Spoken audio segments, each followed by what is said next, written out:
We will now return to item 3.4, the 2011-12 System Budget Proposal. Executive Vice Chancellor Eric Skinner, welcome. Good morning, President Malumed, Chancellor Scott, members of the board. This next item before you is the 2011-12 System Budget Proposal. And so this is the community college systems budget request that will go forward to the governor, to the Department of Finance, to the legislature, and to the various players involved in the state budget process as they begin to craft the next year's budget. It goes without saying that the 2010-11 budget has not yet been settled, so all this becomes a bit conjectural out there, but nonetheless, that is the time frame we're forced to work with. The Department of Finance itself is also forced to work with that framework. They're beginning to develop that 11-12 budget proposal, even though 10-11 isn't put in the books yet. So what I'd like to do is just start by laying a little bit of overview. This budget request is the work product of a budget work group, and I'd like to thank the folks who are involved in that process. It's a collaborative, consultative process involving students, faculty, staff, classified staff, administrators, the various groups that are involved in the state budget process. In terms of advocacy for the system, we also bring them into the fold. It's a very inclusive process, and we met over the 3 times during the month of August, and we built this proposal that's before you. So I'd like to thank them for their work. Chancellor's office staff were also involved, vice chancellors, staff from the various divisions, along with and they all provided backup and support throughout this process. I'd like to particularly voice my appreciation to Chris Utuma and Diane Brady, who did the lion's share of the staff work around the budget document itself. Those are 2 of our employees in the budget in the budget shop, and they did a stellar job in terms of working on this. So that said, so this product before you is a recommendation that's coming from that budget work group. From a procedural perspective, this would be a request that we're proposing that you approve it, and then it would go forward to the administration. The format it would take would be we'd convert this to some technical budget change proposal documents that would go to the Department of Finance, and the due dates for those are later this week. So what I'd like to do is to dive into the content of this and provide a bit of an overview. It's actually a fairly straightforward request. As we're all very well, these are tough times, very difficult times for the colleges, and that really shapes this request in the sense that it focuses on the basic needs of the colleges. And it's not an elaborate proposal by any stretch of the imagination, but at its core, what it would do would be to restore the capacity of the colleges to their pre-cut levels, the pre-2008, taking it back essentially to the capacity the colleges had in 2008-9, with some adjustments for cost of living and also for enrollment growth. But other than that, it's essentially restoring capacity.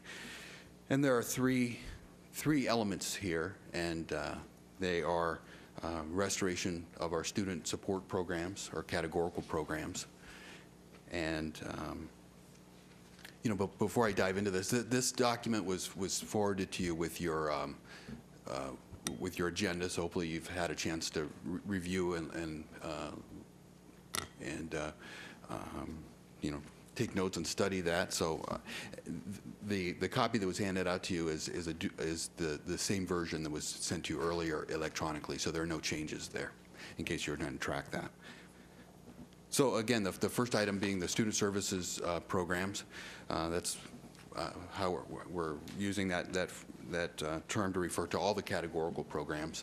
I think in recent time, this board has noted that the use of the term categorical programs doesn't fully convey the importance of those programs, and that it is a bit maybe a budget jargon, and it's better to put the focus on the students, and which is really what these programs do. But just for clarity, when we refer to the student support programs, we're referencing not only EOPS and matriculation and DSPS, but we're also alluding to the programs including our technology funding that keeps the backbone of our high-speed network up for our colleges, and part-time faculty compensation programs, and the whole gamut of programs that were formerly referred to as categorical programs. So the request on this front is to restore is to restore the spending power in these programs, to take the programs back to their pre-cut levels. And so that is a request of $313 million. These programs were cut by 42% in the 2009-10 budget. So these were the deepest cuts that we took as a system, both in terms of real dollars and in terms of percents. And the $313 million again would take our student support programs back to their pre-cut levels. And that goes for all the programs. There's one exception I'd like to just draw some attention to, which is for our Student Senate, the California Community College's Student Senate. We've included a request for $200,000 to provide the Student Senate with some baseline level of infrastructure to enable them to do their coordination, their travel, their planning, and fundamentally the dollars would be used to empower the students to come together for their conventions. It's an opportunity for them to work through their statewide governance process as a student governing body, and then also for students to participate in this process through the statewide governance, through Consultation Council and the Board of Governors. Students have been tremendous partners throughout the history of this system, but I can particularly attest to the last few years in which the students have stepped up in a major way and been a powerful voice in our budget advocacy and in our legislative advocacy. And these resources simply acknowledge that role that they play and would empower them to have a strong voice and a strong governance system. So that funding really represents an augmentation above prior levels. Other than that, this full request is simply restoring spending power. Any questions on the student services programs? And I'll step through the other components, but. I don't see any. Oh, Member Baca. Yeah, Thank you. I just want to add my comments to what you've said, on the categoricals. But in particular, when we look at EOPS and DSPNS, we went through long discussions in establishing these programs in terms of regulatory requirements and also in terms of just the philosophy that went behind it, in particular with EOPS. And again, as I think we've discussed before, it seems that we reduced the funding to the point where there's no discussion in terms of the philosophy, the impact on regulation, but simply a process of having the programs almost disappear, diminish. And it's particularly inappropriate to approach it that way, since we had some long discussions in establishing them.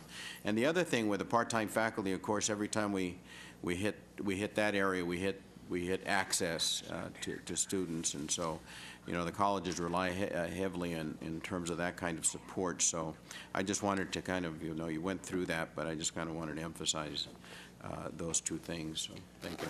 Thank you. Did I see Member Ramos' hand up? No? Okay. And I would note that I think it's worth mentioning that as we step into this coming year, when there will be a task force on student success that will, assuming the signature on SB 1143, will have the backing of state law, and the legislature and the governor directing us to really kind of bear down on student success and study it and focus on what we can do to jumpstart it. These student support programs are critical, really truly critical to ensuring that student success. And so it's a key element of this proposal. You know, the counseling, the tutoring, the assessment, the placement, all these services are really crucial in terms of helping students to get on the right path and to have the right supports to move forward. So that's, again, this whole proposal is very student-centered, and that's really what the driver behind the student support program element in the request. So the next major component is cost of living adjustments. This issue it boils down to being restoring base spending power of the community colleges. I know this is very basic, so I won't belabor it, but as inflation marches forward, it erodes the spending power of a dollar. And if there aren't adjustments provided to keep that spending power whole, the capacity of the colleges to provide services, instruction, to do all the good work they're doing, their power to do that is eroded because of inflation. The community colleges did not receive cost of living adjustments in 2008-9 or in 2009-10. Those missed COLAs totaled over 9%. In addition, for 2011-12, the current estimates of what inflation will be, it comes to about 1.35%. And so what we've done in this request is to seek cost of living adjustments to address the lost spending power from prior years, in addition to the forecast COLA for 2011-12. And what we've done is, in order to make that more feasible from the state's perspective, we've broken that down and our suggestion would be, and what this proposal includes is as a cost of living adjustment of 5.5%, which will address the 2011-12 projected COLA and a portion of the prior year COLAs. And the funding for that would be $330 million. And then implicit in our request is the state would then provide us with the additional cost of living in the following year to make up the other portion of the missed COLAs. And if that were to be funded, it would again restore the spending power to the earlier levels. I would note that with the with the K-12 schools also did not receive those cost of living adjustments. We were in the same boat as they were, and so they've also experienced that reduction in spending power in schools' budgets. However, unlike K-12, there's an important difference, which is on the K-12 side, there's a statutory commitment that's provided to make up these lost COLAs from prior years. And the legislature sticks that in the law to make sure they don't forget about it and make sure that money gets paid out to the college, to the K-12 schools eventually in order to make up their lost spending power. This request simply would apply the same standards and the same consideration to the colleges. Again, acknowledging the fact that inflation is real, it erodes spending power, and we need these adjustments in order to keep our budgets whole. And so it is a hefty request, but it's also, I think, one that's has very solid footing in terms of its value. This funding adjustment would provide the colleges with extra resources that they could use to provide additional course sections, to pay competitive salaries for their faculty, and a portion of it will also go to support the student services programs as well. Again, to keep the funding in the student support programs whole against the effects of inflation. So that's cost of living adjustment. That's a second element. And the third is enrollment growth. And this is an area, a topic that we talk about a lot. It's obviously been front and center before you as a board, the legislature, the governor, state leaders have also focused on enrollment, on access, as has the public and the media. And so it's, in a lot of ways, I think maybe the most visible and kind of high-profile element in this budget request. What we're proposing is enrollment funding growth, enrollment funding that would support 4.7% growth in our enrollments. That's the cost associated with that would be $272 million. And what we base this upon is we do have some statutory guidance that establishes a minimum enrollment growth request that you as a board should put forward. And at a minimum, that enrollment growth request should be based on growth in the adult population in California, and in addition to a factor based on the unemployment rate in California. And so the first piece is pretty straightforward, that the adult population is projected to, I lost my number here, grow by about 1.36%. And so that's straightforward. So that's, we built that into this proposal.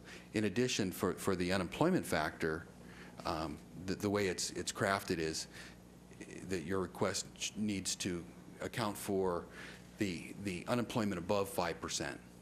And so the way the language in code actually reads specifies that your, when taking into account unemployment, you should look at unemployment in excess of 5%. But it also specifies that you don't need to pay attention to the unemployment above 7%. So in effect, they cap that factor at 2%. And so, well, statewide unemployment's been riding over 12% for the better part of a year, maybe longer. State law would only require that you factor in a 2% bump to consider the unemployment above 5%. But in reality, you know, there's a need out there dealing with unemployment that's probably more in the 7% or 8% range. So we could have, bottom line is, we could have justified a much larger enrollment request than we did. We felt that there was a need to be prudent on this front, and the request is for 4.7%. We are assuming at this point that we will get the 2.2% enrollment funding that's in the governor's budget. And so it'd be fair to look at those two numbers as additive. So the 2.2% we'd get in the 10-11 budget. You know, knock on wood, we'll get that. And then the 4.7% request would take us above that level. That 4.7% enrollment funding would support approximately 125,000 additional student headcount, and provide some really important access that will allow the colleges to continue to keep the doors open in the face of this unprecedented enrollment demand that we're continuing to see. So those are the three elements: the student support programs, the cost of living adjustment, and the enrollment growth. And you know, in total, it comes to about a request of about $917 million. That would be an augmentation to our system budget of over 14%. So it's a hefty increase. I think just providing a kind of an objective assessment, I think that in light of the state's fiscal crisis, the probability of us getting this full request funded is slim. I think there's a value in us being straightforward about that. That said, it's also, I think, very important for us to be straightforward and clear about what our needs are. And this is a very streamlined, very basic request that, again, simply restores the spending power of the colleges. I think it's a credible request we can put forward and use it as a starting point for our conversations with state leaders. Now, at the end of the day, if that full request is funded, it will be you know, a tremendous victory for our system, a victory for students and for the state. But even if it's not funded, it's an honest starting point for our conversation with state leaders. And just one last point in closing: the budget work group that worked to craft this proposal spent a considerable amount of time talking about messaging, talking about advocacy efforts and strategies, and it was a consensus across the group that we should continue to focus on talking about how an investment in the colleges is an investment in California's future, focusing on our impacts on California's workforce, on jobs, on promoting economic recovery, and that's what you can expect to see from us as we move forward. I think that messaging is, in a lot of ways, much more important than the specifics in this proposal. The specifics are how we would get there, but the why and why we're important, especially at this point in time, is really, I think, the most important thing for us to keep in our minds as we're talking with the governor, talking with the Department of Finance and the legislature, and everybody else involved in the state budget process. So with that, I'm open for questions. Member McDougall and Member Baum. Yeah, first I'd like to commend you on your proposal. I think it's very well done, it's succinct, and it's well stated. Second, I want to reinforce the importance of the messaging on investment. I clearly think that that is the most powerful message that we could get across. I don't think there is a question about the system's capability to deliver, the importance of it delivering at one of the largest crisis periods for the state of California. And what we need to look at are solutions. We can restate the problem 100 times. Community colleges are the solution, or a important part of the overall solution. The specific question is, at times, it's a little confusing from the standpoint of we speak of students and we speak of full-time equivalent students. For example, at present, we estimate that as many as 138,000 additional students who wanted to attend were turned away. And we have 200,000 who are attending but are unfunded. So that's a total of 338,000 students. When we speak about funding, we speak about funding 57,000 full-time equivalent students. It's a little confusing for myself as a board member to know how effective we are in addressing the true problem unless there's an understanding of what those two populations, whether they're the same or whether they're truly different. Well, that's a good point, and it can be confusing at times. You know, we've done our best to try to provide some clarity there, but this is still a draft document, and we can go back one more time and try to clarify that. But just to get the facts on the table,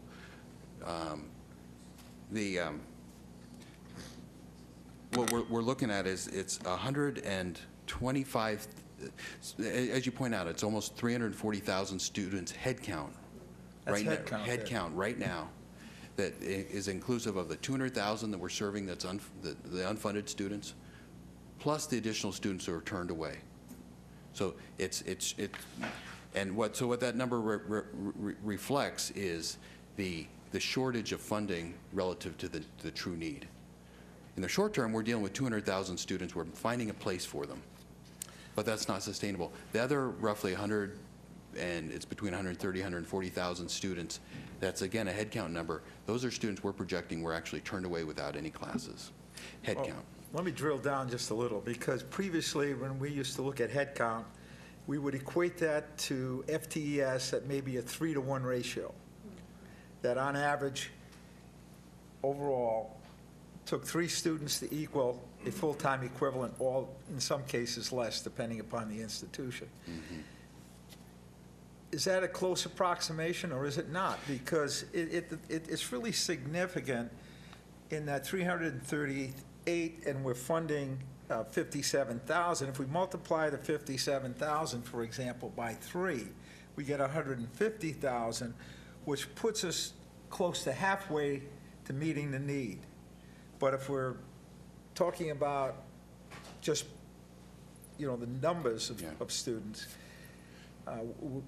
and if we're saying we're only going to meet 57,000 of those, we're way off meeting the need. Right. Well, the ratio that we use, and it's a pretty conservative ratio, is 2.2. 2.2. So 2.2 headcount students equals approximately one full-time equivalent student. And so I can do a little bit of kind of summarizing these numbers to try to make it as clear as possible. I would, though it might kind of illuminate this whole conversation to know that from a budgeting perspective, the state pays us based on full-time equivalent students. And that's why, at the end of the day, this document needs to go back and talk about FTS. That's an important metric for funding reasons. We tend to use it, we use the headcount number a lot, and we've been using it probably more so in the last couple of years than we have in the past. And the reason we do that is because we think that does the best job of talking about the human impact of this. I mean, we don't measure taxpayers in FTS. We don't measure unemployed people in FTS. You know, an individual, whether they're taking 2 classes from us or 12 classes from us, is an individual whose life is being changed by the colleges. So that's why we try to take it back to those headcount numbers. But just to boil it down, so if we've got a mismatch between our funding and the need that's out there of about 340,000 students, this budget proposal, combined with the 2.2% enrollment funding that we're hoping to get in 10-11, would fund about 185,000 headcount. Headcount, okay. And so that doesn't, it's not going to fund, it's not going to, off. yeah, it doesn't get us all the way there, but it's a significant step forward. And so that's the bottom line. And we can work on our narrative to try to make that as clear as possible. I apologize that it's not clear. The Chancellor wanted to speak. I think Member McDougall makes a very important point. And I think what Vice Chancellor Skinner is saying is that often we use headcount because we like to say in terms of the impact it has on human beings. And I think 2.2, so it's a little better. We're having a little more full-time people now than, say, we did 10 years ago. And part of that has to do with the fact that we're getting a lot of high school graduates who are coming. And when we make our cutbacks, we tend to make our cutbacks in areas in say, adult part-time students, the adult that takes 1 class. We really sort of say, in effect, you know, if you're taking a class in yoga, that's not quite as important as that high school graduate who needs a class in chemistry. So probably, and I think Vice Chancellor Perry can break that down even in greater detail, but we're moving a little bit toward more full-time students than we once did. But we'll always have a huge number of part-time students, people who have to work, you know, people who are partially employed, who want to improve themselves and so forth. So, I can see where this gets a little confusing, but I think the 2.2 figure is a good one to keep in mind. Mm-hmm. What we have to keep in mind is that we are talking about 200,000 head count that we're educating, that we're not getting paid for. And we have 140,000 that are being turned away, which is the real tragedy. We just can't, you know, 200,000 is about all we can accommodate that we don't get paid for. Mm-hmm. And I'm just, and unfortunately, in 2008-9, or 2009-10, I should say, when we looked at the figures, we began to see that we're not enrolling as many first-time students as we once did. And what does that say? That there was less demand of first-time students? No. What it said was that they were in the back of the line. And so what happens is our returning students filled up those classes and the first-time students were turned away. Do you remember the exact percentage drop that we had? Maybe Mr. Perry can answer. Was it about 5% or what was it, Patrick? So we went from about 34% of our students being first-time or first-time transferred in to about 30% of them being first-time. So we dropped. And it wasn't a lack of demand. That was as I had to say, I keep reminding people, that was because we always give returning students priority and first-time students, and that's a tragedy that I think we've got to keep messaging. As you said, we've got to keep telling the state of California, do you realize that there are high school graduates who are ready to go to college? In some cases, they couldn't get in CSU or UC. They can't get in community colleges either. So what are they going to do? Well, in some cases, a dream deferred is a dream denied. And something may happen to these people that they don't enroll the second semester or next year. And they just sort of fade into the background there. But they were students that were terribly disappointed. And frankly, one of the reasons that these for-profit institutions are increasing in enrollment is, in some cases, that's the only place that the students can go, or go out of state. We've lost some students that have just said, well, I guess I'll go to Arizona or Nevada or someplace to get an education. So I don't think this is, in my memory, this is a kind of a unique thing in California, where we're actually turning away students who are high school graduates. Now, we are telling the colleges to prioritize, and as we analyze the enrollment, we see that they did. They're offering fewer classes that might be labeled as avocational, or however way you want to point it. They're moving a lot of those classes to community services and so forth. But that's the story. That's what's happening. And maybe we're not, maybe we're not pounding our fist enough and telling the story out there. I know when I appeared before the LA Chamber of Commerce, I told the story. And it got, fortunately, with the help of Vice Chancellor Carbaugh, it got into a lot of papers that we were able to tell the story of people being turned away. And that's what's happening. Thank you. Member Baum? I just had a question. Thank you first off for the presentation and also taking time to brief both me and Member Himmelstein as members of the Budget Committee.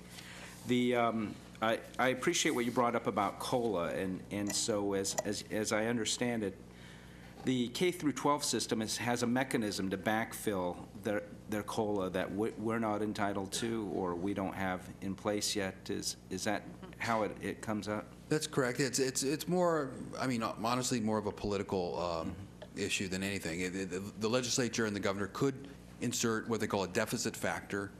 They could insert a deficit factor for community colleges, but just as a, there's really, it's a political deal that happens when the budget is enacted, and when the COLA comes up short in a budget, the K-12 community advocates for and has historically achieved that deficit reduction, that deficit factor being put into law. There's nothing that would prevent the legislature and the governor from also providing that to us, but it just hasn't been the case.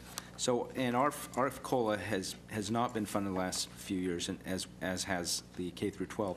Have any other state-funded agencies or sectors, did they receive a COLA during the same period? No, I think you'd be hard-pressed to find anything that looked like a COLA. There may have been some baseline salary increases for some individual state workers that were moving up a scale or something like that, but it's essentially it's not a COLA has not been provided. That's just the reality we've lived in. I'll tell you, one people that didn't get COLA, that's those individuals who are on welfare and those that are receiving all kind of medical aid. They got cuts. Right. And these are not exactly rich people. That's right. So I appreciate that it's in the request, and I'm going to support that, but also in the legislators themselves, I think, even took a cut in compensation as well. So that's right. It would be great if we can find a way to fund it, but it might be a challenge. I think it's important to be realistic about that. And in a lot of ways, I think what this request is about is, again, putting our needs on the table. Once we actually get into the budget environment, our job, I kind of view my job as being like a river rafting guide, to figure out kind of where the current's going, and let's get our raft in that current and go down the river. We're not going to try to pull up the river. We're going to, and if there's a push to fund COLAs, we want to be part of that. But if COLAs are dead for everybody, but there's a willingness to fund enrollment growth or student support programs, we're going to ride that current. And so that's, you're right. If I had to guess right now, I don't see COLAs in play for this next year, but it's important for us to note that need. Absolutely. And then on the telling the story point, one of the top bullet point you put is the 70% of the higher education students are enrolled in community college, and then 70% of all new nurses are trained at a community college. And then I would add one that I think is a very effective measure to communicate to legislators and others is it's got to be an enormous number of public safety personnel that receive their education in the community college. And so, Absolutely. It's my recollection is 80% of first responders, right, be EMTs, firefighters, police officers, are trained in the community colleges. Yeah. An impressive figure. Yeah. Member Perez, and then Member Izumi. I want to thank you and the team, the working team, for the effort that you had in putting together the budget. I know it's a very difficult thing to do in these times. The last 2 years, we've put forward budget requests that were to restore the budget. And we've had a lot of dialogue around this. What was our success with those 2 requests? Did we get anything restored at all? Well, I mean, in 2009-10, we did not. We were cut roughly 8%. And 2010-11, it's it hasn't been determined yet. I think it's important to look at the overall context, and and look at how we fared relative to other segments, and because that's we're all in theory all the boats are going to rise and fall on the same tide. I actually think if you look back at the last couple of years, the community colleges have done as well, if not better, than any other educational segment. Our budgets are looking better than health and welfare budgets, and I don't say that with any glee at all. When health and welfare budgets are hurt, it hurts our students and our system. When the other educational segments are cut, it affects us, both on the K-12 side in terms of the students feeding into our system, and the UC and CSU side in terms of our students transferring. I don't think so again, I think we've done as well or better than the other educational segments. I don't think we stand out there as having done tremendously better than them, but I definitely don't want to draw attention to our system as if there are more cuts coming. I don't want to be at the front of the line, but I think in all honesty, I think we've fared fairly well. The reason I asked that question is because in the past, we've had a lot of dialogue around, it's a credibility issue with the Department of Finance in putting forward a budget that they can look at that is more realistic as far as the potential of what could be funded. And I understand the importance of looking at restoring the budget, and I also understand the importance in the areas that you've laid out, because it's critical to the success of our students to be able to have that funding in place. Part of my concern, though, is that we continue to put forward budget requests that we know more than likely are not going to get funded. And I believe that the story is really important, and I believe that we can tell the story and the need of these funds, but also try to put forward a more realistic budget so that the people that have to vote on it understand, here's the real need, here's our story, this is what we really need. But realistically, in these times, we understand that it's highly unlikely that we're going to get that amount of funding. So we are instead going to ask for this other amount of funding. The other thing I would ask is, in the last couple of years, I've asked repeatedly if, as part of the working group, if there has been consideration to some of the processes that we have that are completed on an individualized basis that are costing us a lot of money to administer, and is there opportunities to streamline any of those processes to where we can actually find savings in those areas that funding can then be attributed to some of these other areas. And so my question is, was that any of the discussion from the working group on trying to identify any of those areas that we might be able to say, for instance, the administrative process, to actually put students into the system, they're doing it on individualized level. If we were to have a system-wide effort, we would be able to save X amount of money. Our recommendation is to move that money to fund these other areas. We did have conversation about that in the budget work group. And just to frame that conversation, let's keep in mind that a unique aspect of the community college budget is that the overwhelming overwhelming share of our funding is provided to our districts in a discretionary format, which really differentiates us from K-12 and from many other sectors of the budget. There's roughly 7%. You can always calculate budget numbers in a variety of ways, but it's in the magnitude of 7 to 10% of our funding that we send out to the colleges is earmarked. So 90+% of the funding is general purpose.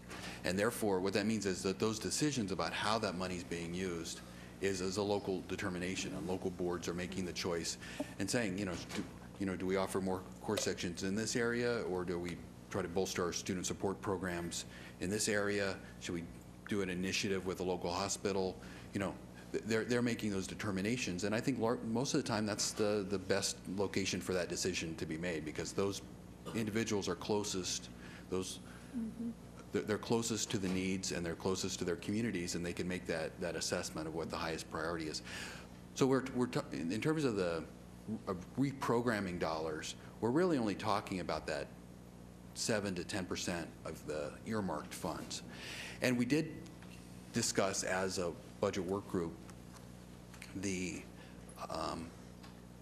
merits of looking at some reform proposals, some modification proposals in the categorical programs, and we made a determination that it probably wasn't the best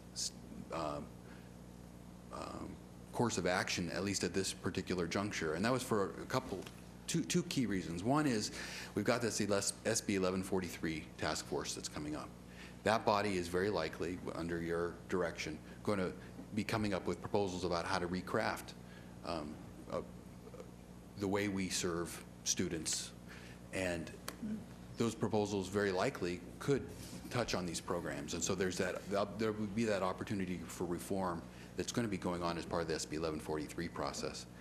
So that's one reason. And the second reason is more just is practical, logistical, and political, which is the fact that if one of our main goals as we put a budget proposal together is unifying the community college community around that proposal. We don't want wedge issues. We want the full strength of our community pushing in the same direction for resources. And if we start coming up with a proposal that that cuts EOPS more and puts the money over in part-time faculty programs or whatever it is, that is going to be a divisive process. And so we felt that there wasn't a lot of value in stepping through that right now. Again, particularly when you've got the SB 1143 process, that was going to provide a venue. If those conversations are going to happen, that's probably a more appropriate venue for them to occur in. And the bottom line is that there's a true need across all our student services programs, all our student support programs that exceeds what we're asking for. So no, we did not do after consideration, we did not come up with a recommendation for those kind of for redirections at this time. And the only thing I would say is that having a working group that represents, the sphere of influence of cross-functional teams, Yeah. I think we might be missing an opportunity by not having that discussion and having that leadership emerge from that group for some of these recommendations. This is a very tough time that we're going through right now, and the likelihood of us getting a 14% increase in the budget is extremely unlikely. And so I agree with you, the story is tremendously important. I agree that we do need to have the funds restored, but I also want to be realistic in what our request is as far as what we can actually obtain. And my dialogue with a lot of legislators is around what are we doing to understand what's happening, and what are we doing to change our processes to align with our current system. And the reality is I don't see a lot of things coming forward. So we have to take ownership of that, and I would just suggest, maybe it's going to happen in this other process, but that we do take ownership of bringing that forward, opposed to them telling us what needs to be done. I think, we want to be in the position to drive the change. We don't want to be in the position of being told what needs to be changed. The Chancellor had a comment. Yes, I think that Vice Chancellor Skinner made the point very clear that the cuts and administrative efficiencies are occurring at the local level. In fact, a recent statistic, and I'm sorry I can't give you the exact, and I'll be glad to get it because the Community College League did the study, but today the number of administrators that we have in the community colleges are less than they were 5 years ago, 10 years ago, and the population is greater. So we have some administrative efficiencies going on. In the Chancellor's office, we took a 14% cut because of the furloughs. Plus, they told us that next year we had to reduce our payroll by another 5%, which we've done. So there is an efficiency that's going on in the Chancellor's office, and there's an efficiency that's going on down in the community colleges. They are actually, they took an 8% cut. So they took then a 6% cut in the number of sections they offered. They then often didn't replace administrators, staff members, and faculty members who retired. So there's a cut that's going on. There's an efficiency that's going on.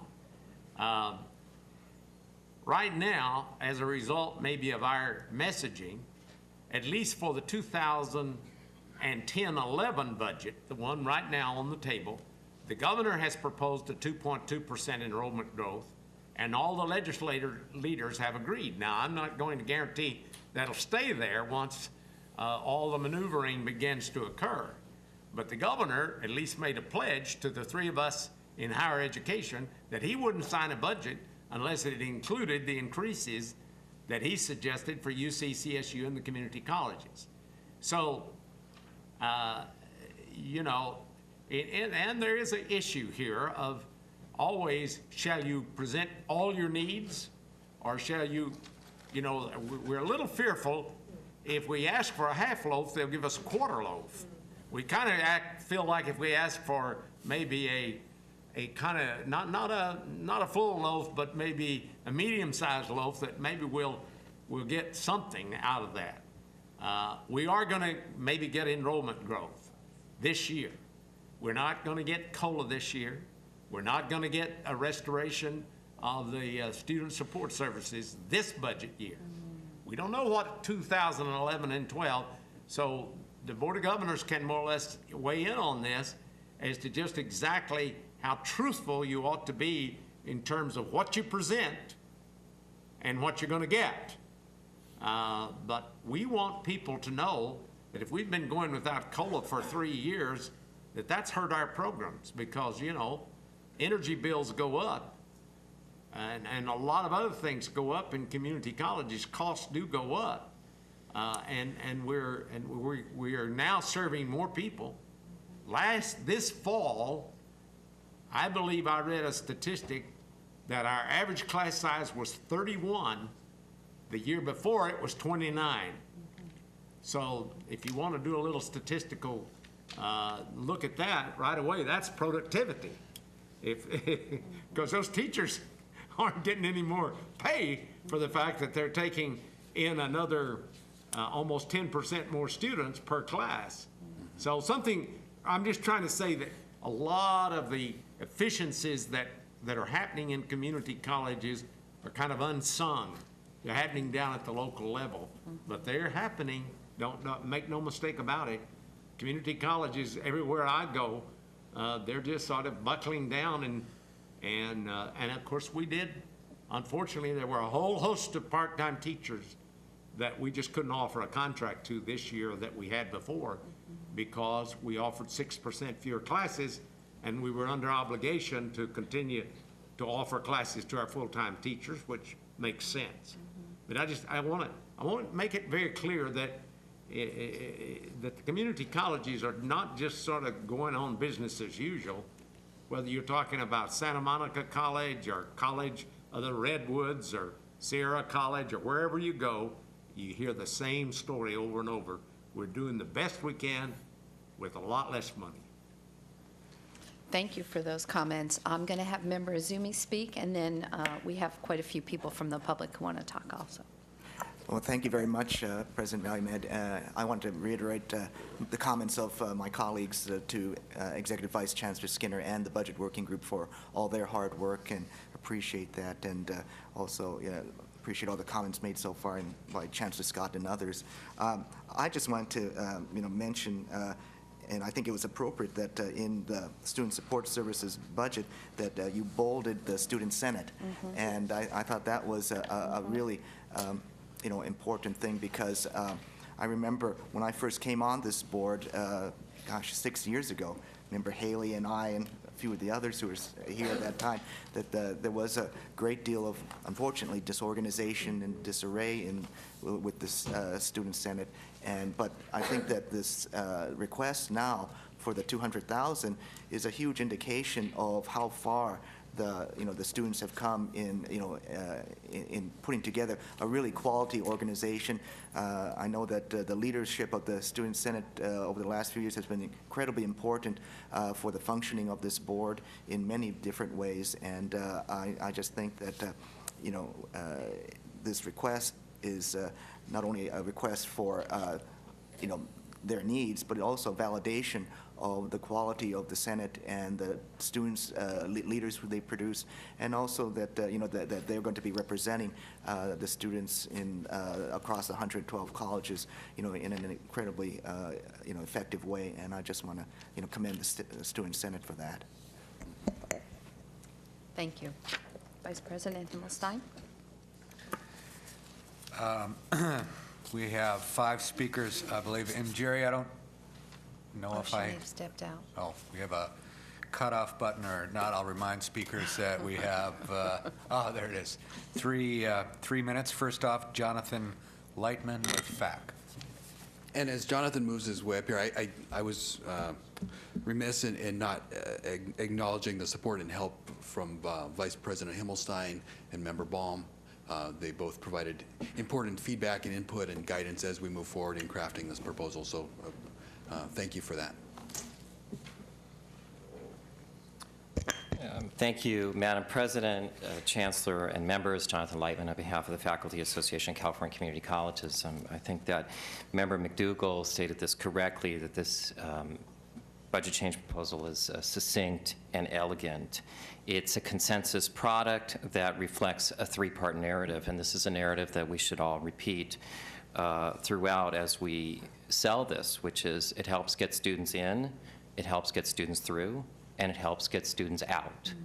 And in the process, it does not raise student fees, and it does call attention to the need for student leaders, as well as to restore the critical services that allow our students to get through, for instance, access to part-time faculty in their office hours, and such fundamental student services as EOPS, CARE, and DSPS.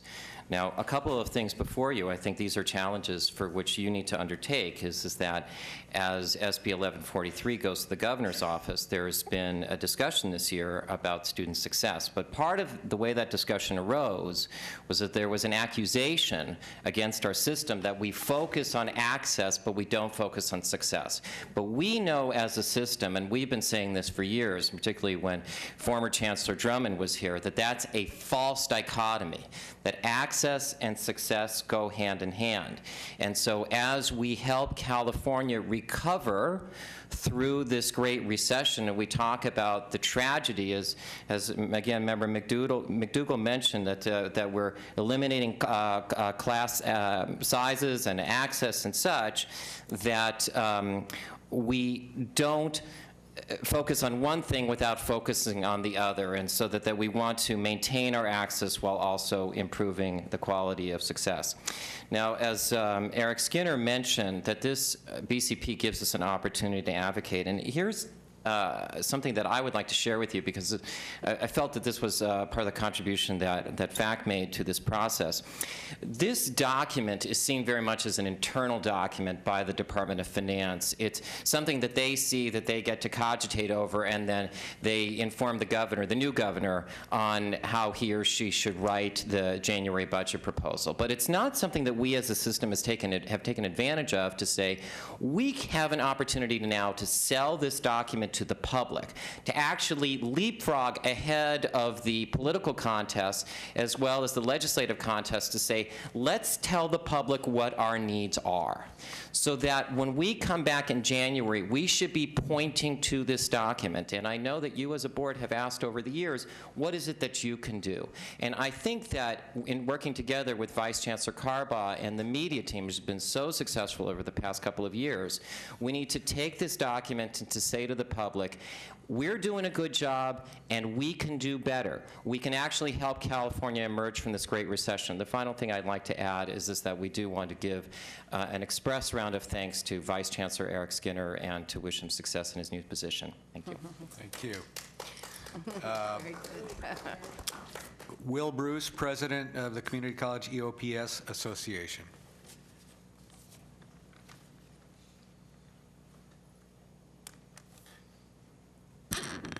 How you doing? Madam President, Chancellor Scott, members of the board. I'd first like to add that I, as a community college student, was an EOPS Care CalWorks student as well, and without that program, I wouldn't be sitting here today before you. I want to talk about the item about the budget that supports backfill to the categorical programs. As you know, many of our programs have been devastated, 40% cuts. EOPS was devastated, 40% cuts. Our grants have been cut in half, but our students continue to come. There's so many more students coming now because they're situational poor now. We can't continue to help these students provide that dream that was so freely given to me, you know, without these backfill dollars. Our ability to serve these students, particularly our poor students like EOPS Care, DSPNS students, you know, is hampered by for the 40% cuts. I know restoration is to all categorical programs is probably going to be, you know, almost impossible, but I would hope that the board here would take priority to backfill the categorical programs, especially EOPS and Care, because these students are all from, a lot of them have multiple uses of their EOPS Care CalWorks students, and when you cut one program, when you cut them all, you're cutting that same student over and over and over again, so that it shuts the doors to these students. And so again, I hope that you would do whatever possible to support this proposed backfill and make it your top priority, and to continue to keep the dreams alive for our students. Okay, thank you. Thank you. Alex Pater from the Student Senate.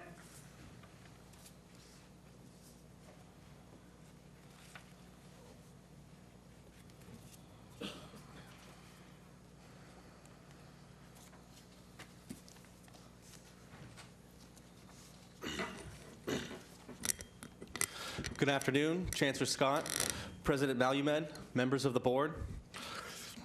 Firstly, I'd like to thank Eric Skinner of the Community College System for all of the support that he's done for the Community College System and the Student Senate. The Student Senate is fully supportive of the budget proposal going forward and the restoration of all the categorical programs and enrollment growth. Currently, the Student Senate receives about $30,000 from the Chancellor's office. This covers about 5 of our 10 yearly meetings. The rest of our funding comes from unsustainable donations from our local senates. We ask that you please advocate and support for the Student Senate budget proposal, and we would like to thank you for your continued support and dedication to the Student Senate and the needs of the students' perspective within the California Community College System. Thank you. Thank you. Ron Norton Real, CTA CCA President.